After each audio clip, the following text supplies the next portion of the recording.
Robert. Good morning. Thank you for giving me a half hour of your time. I plan to pack as much as I possibly can into it. You are in a process of critical thinking about technology. You're understanding and evaluating the K-12 voucher system. You're also understanding and evaluating the technologies, hardware, software, and professional development that you can purchase with the K-12 voucher system. Well, I love context. So what I'm going to do is talk about the big contextual picture of critical thinking about technology or technological literacy. And I'll approach that from three major issues that are pretty familiar to us: economy, environment, and health. So I'm not going to solve the issues facing us in the economy or the environment or health, at least not in 30 minutes. But I will show how this provides a context for thinking about technology and how that approach, the approach that comes out of that, can be useful, is important in our schools. So if we look at the economy, I'm sure that people in Silicon Valley have had friends or neighbors who have had their jobs moved offshore. There have been a lot of computer programming jobs that have moved to China, to India, and Time magazine a while back had a cover story that had a cute graphic. Are too many jobs going abroad? Well, as far as understanding why this shift in labor and the impact on the economy, it is useful to look at something that Thomas Friedman brought up in The World is Flat. He talked about how this tremendous build-out of fiber optic in the world, a technology, changed the cost of moving information. So for maybe 500 years or so, we've had global shipping. Back since Christopher Columbus and before even was sailing around the world. What's happened more recently is that we've had this network, a telecommunications network that's connected us ever more tightly. What happens when you have virtually free movement of information is that you can move jobs that depend on information, like computer programming, like call centers, customer service. You can move those wherever you wish, for instance, to low-cost areas. So here we have a technology, telecommunications, and actually it's a system more than a specific artifact like we might touch a laptop computer and say, this is technology. Telecommunications is so many things you can't even touch, like the protocols. And we have that impacting our world. In fact, impacting what our students are studying to prepare for careers, because many of those careers are moving offshore. The environment. I did say I wasn't going to solve these problems. I'm just going to touch on them to create a context. Recently, Governor Schwarzenegger signed a law capping carbon emissions in California. And this is in response to the greenhouse effect, global warming. And again, we have lots of technologies that are causing global warming or questionably causing it. Certainly, it's a complex enough issue that there is still some controversy. And we also have the consequences of those technologies. How will that impact our economy if we do nothing? How will it impact if we create maybe a new Silicon Valley based upon sustainable industry? And what will the impact on the environment be? What if only California does it, which is the 6th largest economy, I believe, in the world? Maybe not a whole lot, considering that China is continuing to produce a great deal of carbon. So here's another issue with technology underlying it, the cars we drive, the way we vote, the politicians that we elect, and it's impacting us in a large way. Health. A few years ago, you probably remember that we voted on stem cell funding in California because the federal government had restricted stem cell funding.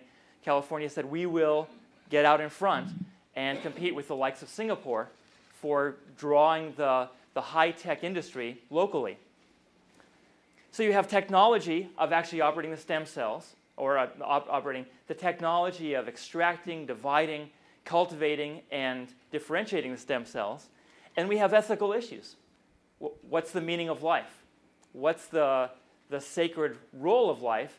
And are stem cells at that level? There are also technological risks. What happens when we play with life? It's an immensely complex system. So if we're looking at issues like environment, economy, and health, how is it that our understanding of technology is going to help us thrive in a world like that? And certainly we're preparing our young people to thrive, and actually all of us are facing many of the same issues.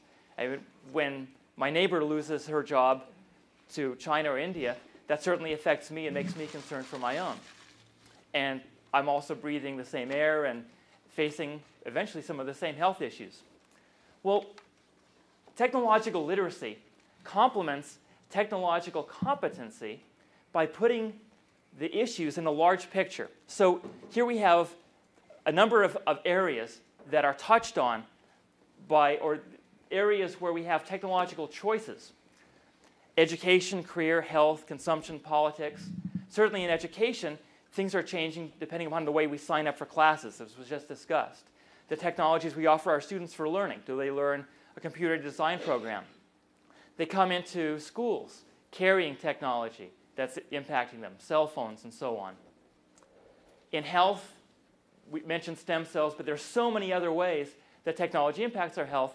And if we can understand enough of the technology underlying our choices, we can make informed decisions. Similarly, in career, what sort of job would you look for if you want something that's going to exist in 10 years or 20 years?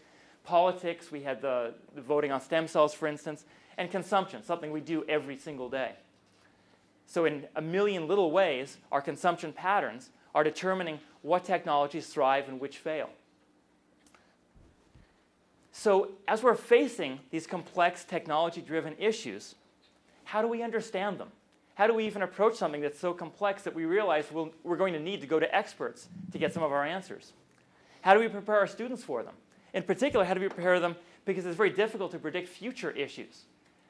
We know what's coming up today, but how can we predict what the economic, environmental, health, political issues will be in 5 years, 10, or 20 years? Well, I have an answer. And that answer is in technological literacy, which is a timeless approach to looking at technology. We can contrast this with technological competency. And by the way, I'm not denigrating technological competency. I studied electrical engineering and computer science at Berkeley, and so my background is very technological, and I would like that background to be valuable. But as I've looked at what I've learned, and I've seen how technology changes, I've recognized that a lot of the specific things that I learned, whether in middle school, high school, and then at university, a lot of those have become obsolete because the technology that I learned is changing ever more rapidly. We've seen computers double in power every 18 months, and suddenly you can operate new software.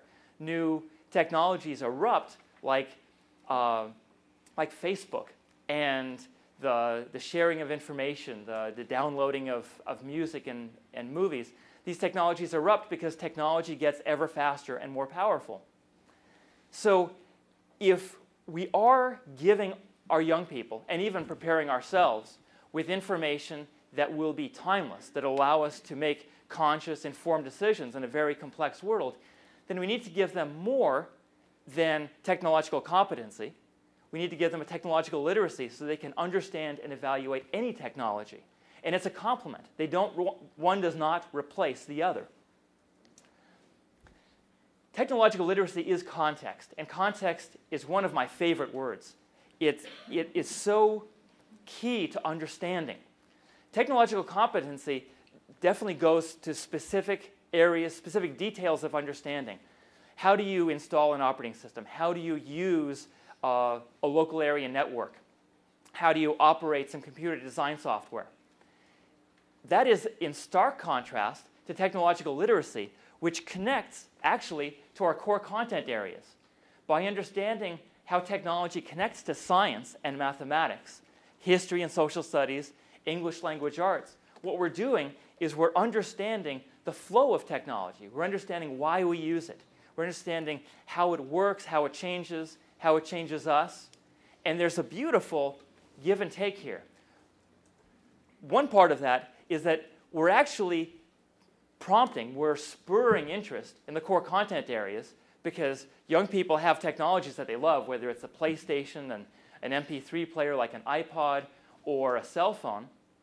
And then there are areas that we would like them to be interested in. So if we can show the connections from their technologies to our core content areas, then we can spur interest. But the other direction is also equally interesting, because what happens is they see the patterns from these areas from the core content areas, bringing meaning and context to their technology. So before you dive in and you learn how to program this computer, you're understanding, where does the computer fit in the larger picture? It makes sense in that way. There's this contrast between literacy and competency. Literacy is understanding and evaluating. Competency is operating, designing, or fixing. And clearly, they're both important. You want an adept mechanic fixing your car. You want an adept brain surgeon operating on your spouse. You want a rocket scientist to be preparing and planning for space shuttle launches. And in fact, if there is anybody who's technically competent in cars, I had a little smoke come from my car on the way in, so I'd be happy to talk to you afterwards to get some advice. Literacy is considering the big picture. Competency is knowing which buttons to push. Certainly, it's important to know which buttons to push, but as technology gets ever more complex and ever more powerful, it can be dangerous to just push the button. What if it's a technology that would release a genetically modified pathogen? Certainly, we're going to want to understand the impact of that, our relationship to it, before we simply say, well, is it the blue button or the red button that I push? Literacy is a timeless skill, and competency is specific to technologies. We've seen many technologies changing every 18 months, every 5 years. The landscape changes, and we need to continue to retrain to remain competent. Literacy is rather timeless. The questions that we ask, the critical questions that we ask about what are the costs and benefits, and then the timeless answers that we get from those questions, those endure.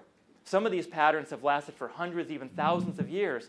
And if we can find those patterns, then as new technologies come along, we recognize them.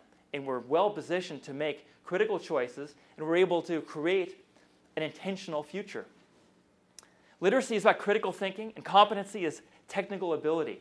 Certainly, we want critical thinking in all areas of our education. And technological literacy is one way to introduce it, obviously not the only way, but it introduces critical thinking through a very attractive mode, because technology is rapidly changing. Young people love to use it. Even older folks like me love to use it. So we're taking something that's a hook, and we're drawing people in, young people in, to understanding, how do you evaluate? How do you approach this skeptically? So literacy really complements competency by giving it context. This is by no means teach literacy, not competency. It's teach literacy so that there is a context for the competency that we teach. There are a number of benefits for students by teaching technological literacy. I list a few of them here. It teaches them how to understand and evaluate any technology. A new technology comes along next year. We haven't seen it. And I accidentally advanced. There we go. We haven't seen it. How do we understand and evaluate it? Well, technological literacy gives us the tools to approach something we've never seen before. It stimulates interest in core content areas because it's based on the core content areas. It's the history that helps us understand how these technologies have changed. It's the science that helps us understand how they are changing now and how they work. It's the mathematics that predicts some of these patterns. It's the English language arts that helps us understand how people have changed and how they've communicated them. So it's a matter of guiding the technology by understanding the core content areas. It gives a general approach to critical analysis, and that can always be useful. It's good for structuring independent research projects, because as students are saying, well, I want to go deeper to understand something like video game design, but I don't know how. Critical thinking gives them an approach. In particular, I'll talk about a specific implementation of a critical thinking curriculum that gives them an approach to go step by step, asking questions about the technology and guiding their research. It demonstrates how to ask good questions, and it helps them reflect on their own values. One of the Greek philosophers said the unexamined life is not worth living. And I paraphrase that by saying unexamined values are not worth applying.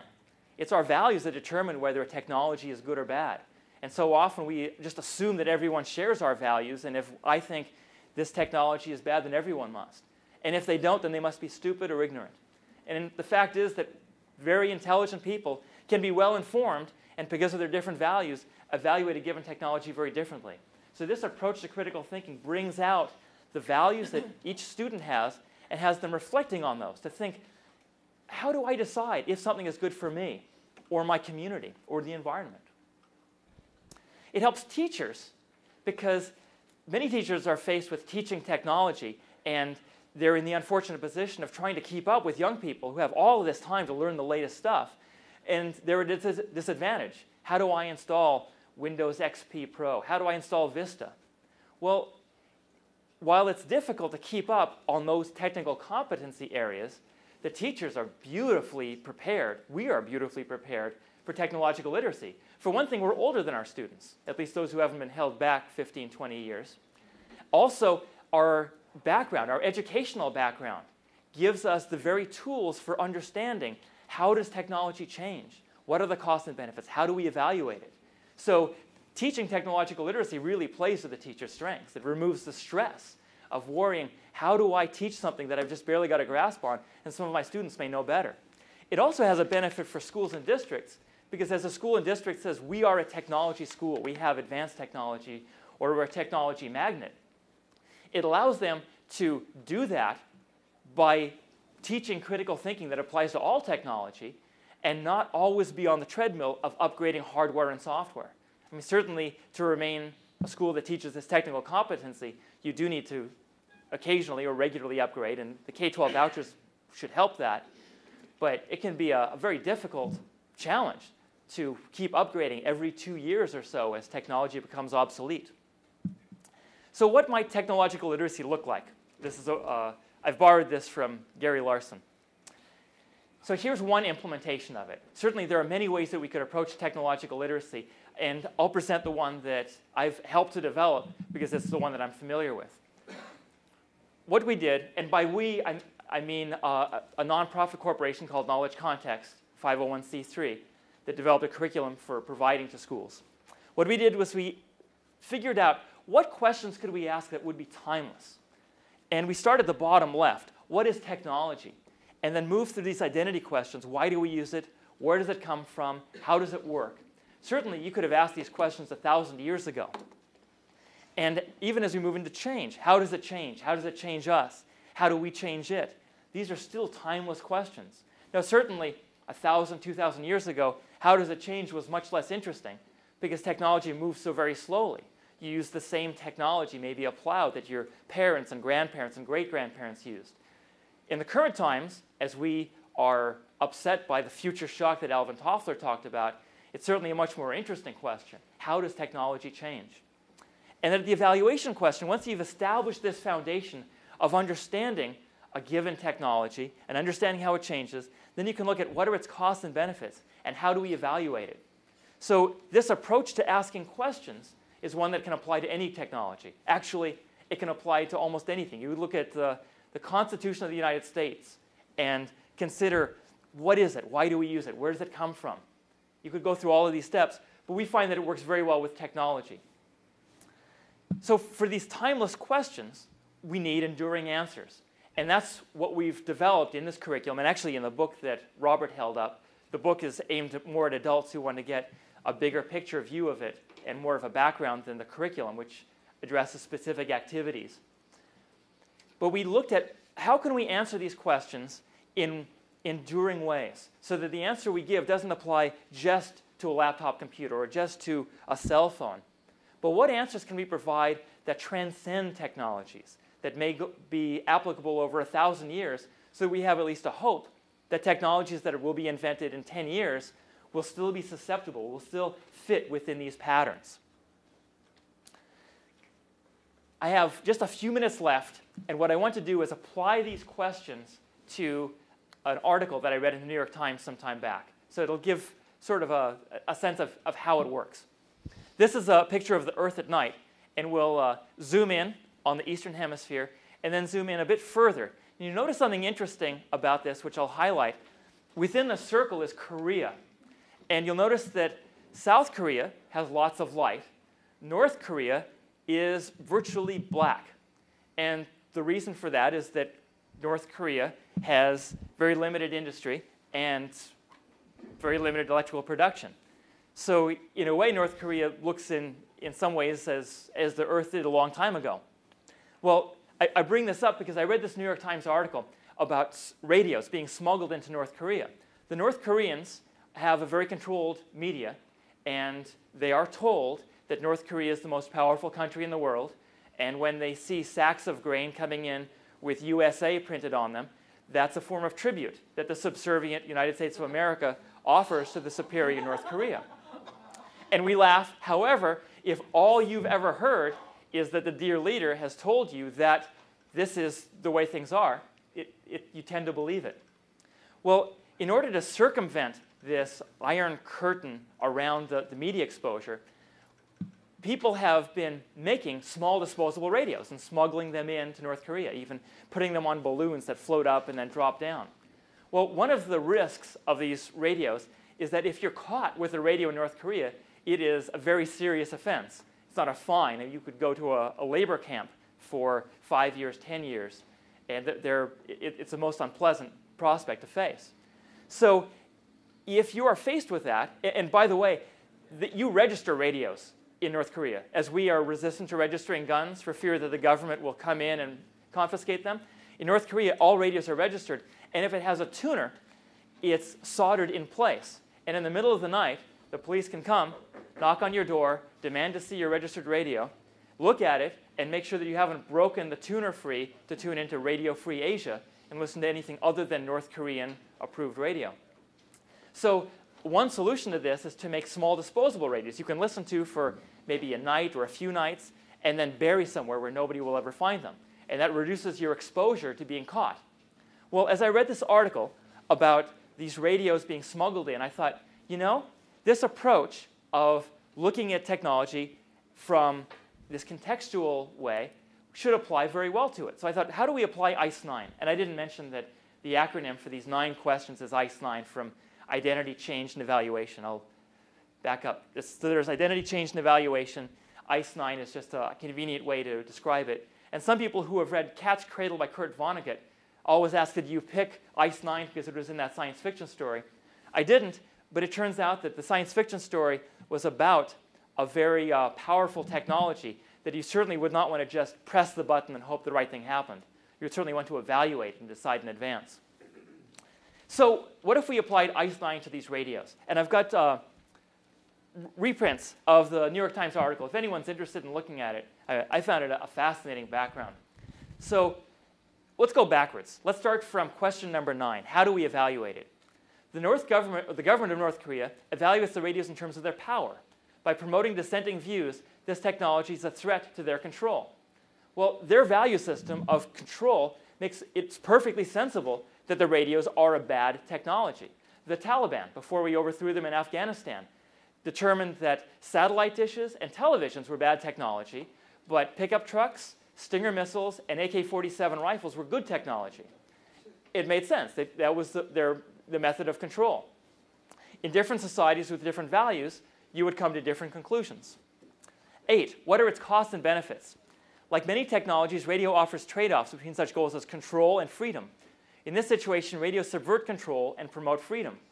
And we'll see this come up with other technologies. I mentioned these are patterns that transcend technologies. There are lots of technologies that promote control and subvert freedom, or vice versa. When Marconi, inventor of the radio, first brought one to England, the customs agent asked him, what is it? And he said, well, it's a wireless. It's like a telegraph, but you can communicate without wires. And the customs agent smashed it. He recognized that this could allow people who were plotting against the government to gather even without being physically connected. And he saw that it was a subversive force to the control of the government. So working back, in the curriculum, we'd work forwards to build up this understanding so that we'd understand the identity, and then we could look at the change and then the evaluation. But I think it's kind of fun to go backwards. So question number 7, how do we change it? Engineers design radios, activists distribute them, organizations fund them, and North Korean police hunt them. Everyone plays a role. There are people on the radio, there are teachers, there are people who are getting funding for them. So we're looking at a technology that isn't changed only by white guys in lab coats. I mean, it's sort of the old school look at how, who changes technology. Technology is changed by lots of people playing lots of different roles. Technology is changed by you, depending upon what technologies you introduce with the K-12 vouchers, depending on what technologies your teachers teach to the students. depending on what technologies those students start applying. So there's obviously an effect that emanates out from everyone who's consciously making decisions about technology. How does it change us? Independent news sources heard over the radios changed listeners' conception of reality. They discovered that starvation is not normal and that their nation is not the world's most powerful. Certainly, technology changes how we perceive of reality. When the Eastern Roman Empire fell 800 years ago or so, it took weeks and weeks for news to travel. Now we have CNN, Fox News, other 24-hour news agencies that are bringing us lots of information. That changes our perception of reality, our understanding of it. And certainly, technology changes our health. It changes the work that we do, how we study. In so many different ways, it changes us. 5, how does it change? Electronic technologies, in particular, have become smaller and less expensive at an amazing rate, making disposable radios feasible. So, as we've seen technologies making these laptops lighter and more economical, that shrinking and the economizing of technology makes these disposable radios in North Korea possible. If radios were very expensive, you could not afford to listen to them for 1 or 2 nights and then throw them away. How does it work? Many technologies can be characterized as either centralized or distributed. Unlike a large transmitter, the radios are highly distributed, so many could fail or be destroyed without affecting the rest. When we look at centralized and distributed, remember when computers were huge things, back protected in large clean rooms? And now computers are laptops that we carry around everywhere with us? There's much more resilience having a distributed system. We see the same patterns come up with energy, where we have large power plants that provide energy, and we also have people that put solar panels on the roof. If you're thinking, well, what might be more resilient to a terrorist attack? 10 million people, each with solar power on their roof, so the terrorists would have to knock out power, they'd have to strike 10 million homes, or one large power plant. Certainly, there's a resilience to the small. However, for maintenance and for protecting something large, it's easier to have a centralized technology. So what I'm illustrating with the power plant is that this pattern of centralized versus distributed, the radios, the computers, the power, it's not specific to one technology. So once we learn this pattern, it's something that we can apply again and again as new technologies come up. Where does it come from? These radios come from specialization designed by experts in microelectronics. Broadcasting, however, was an accident. Radio was invented a century ago for one-to-one conversations where telephone wires could not be run. Actually, Marconi thought that it would be good for communicating from shore to ships. And ironically, the British government, after their customs agent had smashed his only working radio, years later, they nationalized the Marconi radio because they recognized that it was so important for national security to be able to communicate with their naval vessels offshore that this was the technology they really absolutely needed. So technology comes from lots of different areas, and certainly as we have more knowledge and we gather together in places like Silicon Valley and share ideas, new technologies pop out of that. That's one reason people pay so much to live in Silicon Valley, why companies locate here, for the sharing of the ideas. There are many other patterns for where technology comes from. Why do we use it? Communication is one of the oldest reasons we use technology, and it still drives such devices as radios, satellites, cellular phones, and email. As new technologies come up, we'll certainly see a lot of them fall into this category of communication. Obviously, many fall into entertainment as well. And what is it? Finally, the base question, radio is a tool to extend our abilities, allowing us to hear something from far away. But the physical radio that we can touch is just the tip of the iceberg. Out of sight are systems of technical standards and networks of energy distribution and manufacturing just as important. Often we become obsessed with the technology that we can touch, forgetting that so much of technology is the infrastructure. It's the agreed upon policies and procedures. It's our maintenance agreements. It's the people that repair it. It's the people that provide software for it. Technology is this grand system. And if you think about going back to, say, a Connecticut Yankee in King Arthur's court, if he tried to take technology back, it would be a fish out of water. Things would stop working. There wouldn't be a network to plug into. So I'm going to close with this quote. And there's certainly a lot more I could talk about as far as the patterns go. But I want to give this grand context in my last minute. This is a quote from Carl Sagan in his book, Pale Blue Dot. It might be a familiar progression, transpiring on many worlds. A planet newly formed placidly revolves around its star. Life slowly forms. A kaleidoscopic procession of creatures evolves. Intelligence emerges, which, at least up to a point, confers enormous survival value, and then technology is invented. In a flash, they create world-altering contrivances. Some planetary civilizations see their way through, place limits on what may and what must not be done, and safely pass through the time of perils. Others, not so lucky or so prudent, perish. You are in a very powerful position. You are selecting technologies, you are guiding technologies that will spread like ripples on the pond. You are selecting technologies that will go to many, many teachers and countless more students. So if you're thinking about the kind of future that you want to create, if you want to create an intentional future and prepare a society where we're making conscious choices about the technology that's changing our world, this is something to think about, whatever approach you take to technological literacy. And after, I'll stay for the 2-hour session, but if anyone wanted to talk about things afterwards, I'd be happy to. I've also got some handouts, which I didn't hand out earlier because I know how distracting handouts can be, but if you would take one and pass them back. Robert, are any of these handouts marked specially? There are a couple that are marked specially. So hand them out, and then Robert will reveal what the special marking is. I think there are 3 of them that are so done. And for the 3 people that have that, it should still be going back. I'll give away 3 copies of the book to those people who have the 3 special handouts. It's also on Amazon, but right now it's back ordered. Amazon just isn't ordering them fast enough. And the special marking that you're looking for, the little